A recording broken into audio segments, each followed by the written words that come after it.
Pilots who managed to land a crippled Russian airliner are back in Moscow. All 81 people on board miraculously survived after a mid-air failure of major electrical systems. RT's Tom Barton reports. The pilots and engineer have just returned here to Vnukovo Airport in Moscow. They'll now go and talk to some psychologists for some debriefs and counselling for any stress they may have undergone in what was a very tense landing.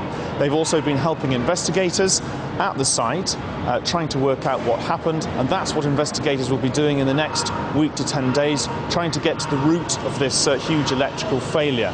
They currently say in a preliminary statement that they think that 3 out of 4 of the plane's electrical generators failed. But for the full story on this remarkable crash landing, we'll go to my report.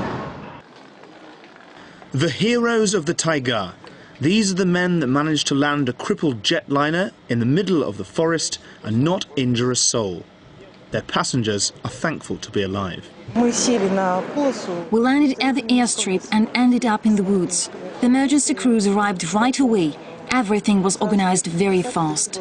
If not for the professionalism of the crew, we would not be standing here. The Tupolev 154 was flying at 10,000 meters on its way to Moscow from Russia's Far East when there was a massive electrical failure. The plane lost all automatic navigation and communication. Its fuel supply and wing flaps were crippled, meaning it had to land quickly and at higher than normal speeds. Even the lights in the cabin and cockpit went out. By sight alone, the pilots found an abandoned airstrip in the depths of the forest and managed to land on their 3rd attempt. Our plane was designed to land on a concrete airstrip, and at first we chose a rough strip and decided to land there. But during the maneuver, by a miracle, we caught a glimpse of a concrete strip, and although shorter, it would be much safer. When we overshot the strip, there were bushes but no trees, and at that point, we knew for sure that we're going to be safe. Despite overshooting and ploughing through 200 meters of woodland before stopping, all 81 people on board were evacuated to safety. Vladimir Ruchkin is a former pilot and actually trained the heroes in question.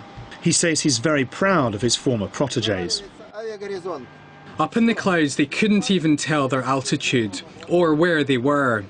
They only had enough fuel for 10 minutes of flight. In managing to land that plane, they practically did the impossible. As for the plane itself, investigators are poring over interviews with the crew and witnesses, black box recordings and evidence at the site.